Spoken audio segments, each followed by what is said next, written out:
प्रश्न हमेशा पूछना उनको कोई अच्छा नहीं लगता, लेकिन क्या करूं, दिल में ऐसा ही है कि किसी के दिल में कुछ है और विरोध करना चाहते हैं तो करें। तो फिर पूछूंगा कि आप चाहते हैं कि वो प्रार्थना जिसमें कुरान का भी कुछ हिस्सा है, वो प्रार्थना में ऐसी के ऐसी करूं। अगर आपको शिकायत है तो जिसको शिकायत है, एक को भी हो, तो अपने हाथ ऊंचा करके मुझको बता सकते हैं। है किसी को शिकायत? हाँ, ये शिकायत है, 2 को है शिकायत। तब तो पीछे मुझको प्रार्थना बंद करनी चाहिए, तो प्रार्थना नहीं हो सकेगी। अभी तो मैं तो प्रार्थना छोड़कर ही मैं जो कुछ कहना चाहता हूँ वो कहूँगा। ये समझें, क्योंकि मैंने उस बारे में पहले तो कह दिया है, काफ़ी कहा था वर्णन करके, कि जब इस तरह से किसी को शिकायत रहती है तो उनको आना नहीं चाहिए प्रार्थना में। जब आते हैं तो उसके जो नियम है उसका पालन करना चाहिए। अगर वो नहीं करते हैं तो अच्छा है कि मेरे जैसा आदमी है जो अहिंसा का भक्त है, पुजारी है, वो इसी तरह से चला सकता है। मैं नहीं तो मेरे हाथ से मजबूरी हो जाएगी। अच्छा, इतने हैं, उनको तो कुछ शिकायत नहीं है, तो 2 भाई शिकायत करते हैं इसलिए प्रार्थना बंद करो। ये तो कोई सभ्यता नहीं है। लेकिन आज ऐसा भी है कि हम सभ्यता को छोड़कर बैठ गए।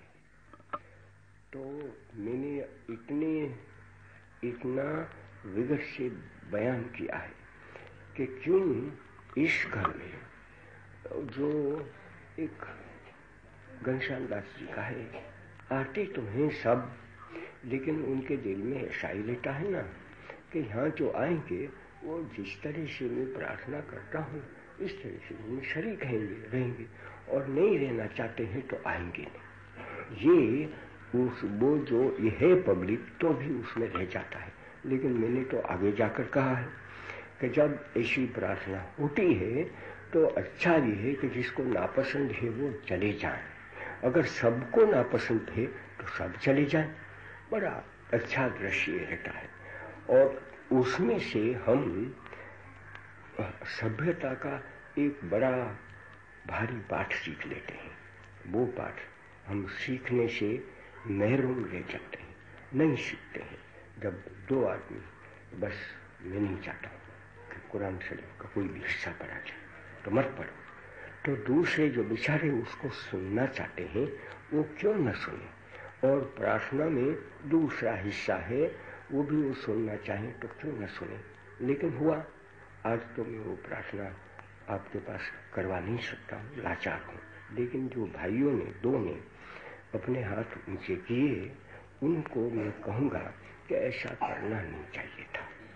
मैंने बताया और कल भी थोड़ा इशारा कर दिया था, तो उस पर उनको समझकर कायम रहना चाहिए था और किसी को शिकायत नहीं करना चाहिए था। लेकिन की तो अभी मैं ये भी नहीं कहूँगा कि बोलो आपने कुछ ये समझकर कुछ पश्चाताप किया है, तो वो भी नहीं करना चाहता हूँ। आज मैं प्रार्थना को तो छोड़ूंगा। तब जो मुझको कहना है वो तो मैं कहना तो चाहता ही हूँ, तो वही मैं अभी शुरू करता हूँ। तो कुछ ऐसा है ना कि आज जो मैं आप लोगों से कहना चाहता हूँ वो कुछ कठिन सी बात है। आप लोगों ने चर्चिल साहब का नाम तो सुन लिया है।